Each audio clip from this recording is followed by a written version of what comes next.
जय हिंद साथियों, व्यू 90 के इस डिजिटल प्लेटफॉर्म पर आपका स्वागत है। मैं हूं फर्राज शकीब। देश भर में 4 चरणों में लोकसभा के चुनाव संपन्न हो चुके हैं और 5वें चरण के लिए आज शाम 5 बजे प्रचार समाप्त हो चुका है। परसों यानी 20 मई को पूरे देश में 5वें चरण का चुनाव होना है। बिहार में भी 5 सीटों पर 20 मई को वोट डाले जाएंगे, जिसमें हाजीपुर, मुजफ्फरपुर, सीतामढ़ी, मधुबनी और सारण की सीट है।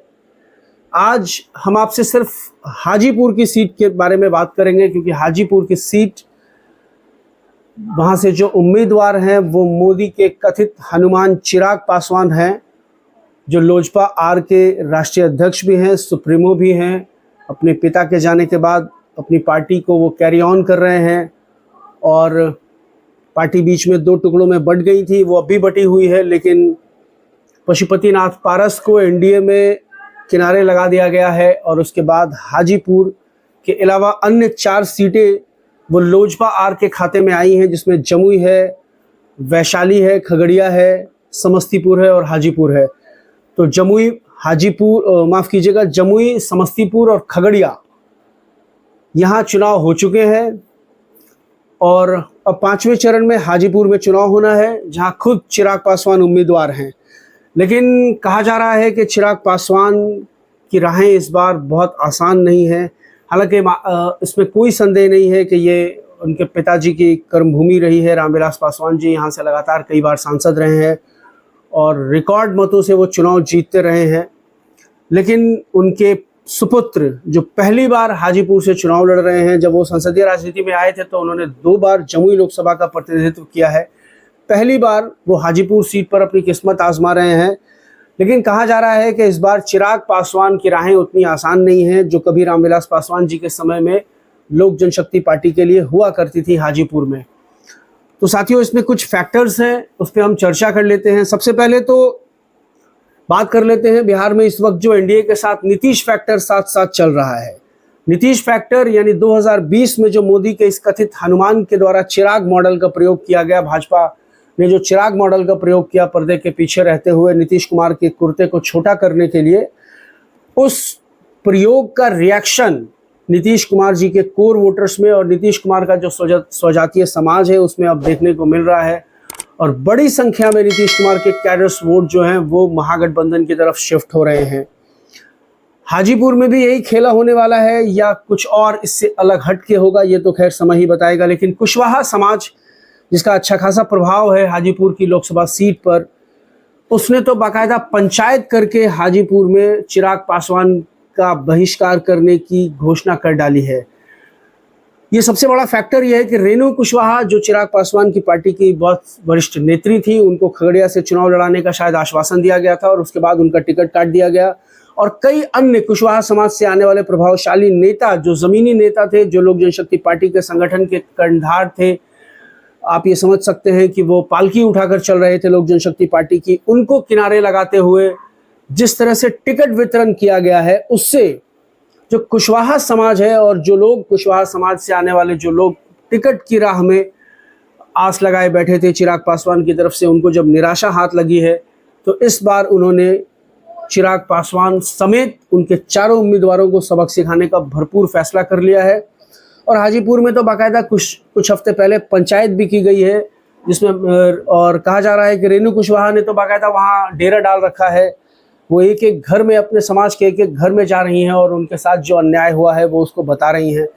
एक बड़ा फैक्टर है साथियों भूमिहार समाज का, कि बगल वाली सीट जो है वैशाली की, वहाँ विनीता विजय, जो भूमिहार समाज की मजबूत नेत्री मानी जाती हैं, उनका एक राजनीतिक परिवार रहा है, उनको टिकट का आश्वासन दिया गया था। लेकिन बाद में वो टिकट जो वैशाली में है वो वीणा देवी के खाते में चला गया। ये ध्यान रखते हुए कि हाजीपुर में जो है वो राजपूत समाज नाराज़ ना हो जाए अगर हम वीणा देवी का टिकट काट देते हैं वैशाली से, तो लेकिन अब उसका उल्टा हो गया है। राजपूत समाज नाराज़ हुआ है या नहीं हुआ है ये हम नहीं कह सकते हैं, लेकिन भूमिहार समाज के अंदर एक बड़ा मैसेज ये चला गया है कि भूमिहारों के आत्मसम्मान को ठेस पहुंची है। एक राजनीतिक परिवार जिससे विनीता विजय आती हैं, उनको टिकट का आश्वासन देकर के उनके साथ चिराग पासवान ने धोखा किया है। तो अब भूमिहार समाज किस तरह रिएक्ट करता है चिराग पासवान के लिए अपने मतदान के प्रयोग से, ये भी देखना बड़ा दिलचस्प होगा। और वहाँ जो कैंडिडेट हैं राष्ट्रीय जनता दल की तरफ से शिवचंद्र राम, वो बहुत मजबूती के साथ चुनाव लड़ रहे हैं। और पासवान जाति के अलावा अन्य कई पिछड़ी जातियाँ, अति पिछड़ी जातियाँ, दलित जातियाँ जो हैं वो शिवचंद्र राम के पक्ष में गोलबंद होती हुई दिख रही हैं। सवर्ण समाज में वो कितना लेवल तक सेंध लगाने में कामयाब हुए हैं, ये चुनाव के नतीजे बताएंगे। लेकिन फिलहाल ये बहुत स्पष्ट है, बहुत क्रिस्टल क्लियर है कि चिराग पासवान के रास्ते उतने आसान नहीं है जितने कभी उनके पिता के लिए हाजीपुर में हुआ करते थे। इन तमाम चीज़ों पर वहाँ नरेंद्र मोदी जी का रोड शो भी हुआ है, जनसभा भी हुई है। वो कितना असरअंदाज हुआ है ये भी चुनाव का परिणाम तय करेगा। ये 4 जून को हम सबको पता चलेगा। लेकिन फिलहाल ये है कि चिराग पासवान हाजीपुर में हाँफ रहे हैं। और एक सबसे बड़ा फैक्टर मैं आपको बता देता हूँ, जाते जाते इस बात को नोट कर लीजिएगा कि ये वाली जो गलती होती है ये बहुत भारी पड़ जाती है। अमेठी में राहुल गांधी ने यही किया था 2019 में कि उनकी जो पुरानी टीम थी, उस पुरानी टीम को चुनावी रणनीति से अलग हटा करके राहुल गांधी की नई टीम को अमेठी में लॉन्च किया गया था। और जिसका परिणाम ये हुआ कि राहुल गांधी अमेठी से चुनाव हार गए थे। और सेम वही गलती चिराग पासवान ने हाजीपुर में रिपीट की है, जो उनके पिताजी के समय से उनकी पार्टी के वफादार साथी थे, उनके रणनीतिकार थे, जिनसे रामविलास पासवान जी सलाह मशवरा करते थे, चुनाव की रणनीति बनाते थे, जो डैमेज होता था उसको किस तरह कंट्रोल करते थे, ज़्यादा से ज़्यादा पोलिंग उनके पक्ष में किस तरह हो, इस पर वो जो तमाम चुनावी रणनीति होती है वो बनाने वाले जो वरिष्ठ रणनीतिकार हैं उनको कहीं ना कहीं किनारे लगा दिया गया है। और चिराग पासवान की एक नई टीम वहाँ पर काम कर रही है, जिससे जो पुराने रणनीतिकार हैं वो बहुत उपेक्षित महसूस कर रहे हैं।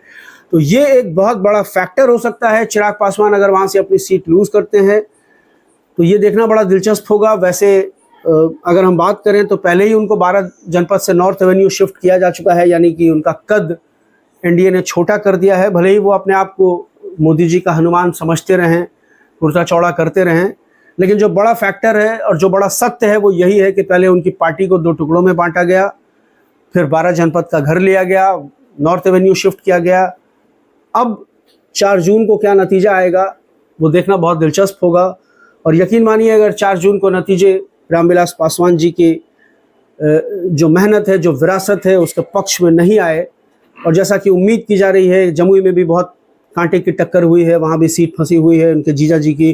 खगड़िया में तो बहुत ही बुरा हाल है। लोग तो ये तक कह रहे थे कि कहीं ऐसा ना हो कि रामविलास पासवान जी के सुपुत्र चिराग पासवान ने जिनको वहाँ भेजा है वो बीच चुनाव में ही कहीं मैदान छोड़ के ना भाग जाएं।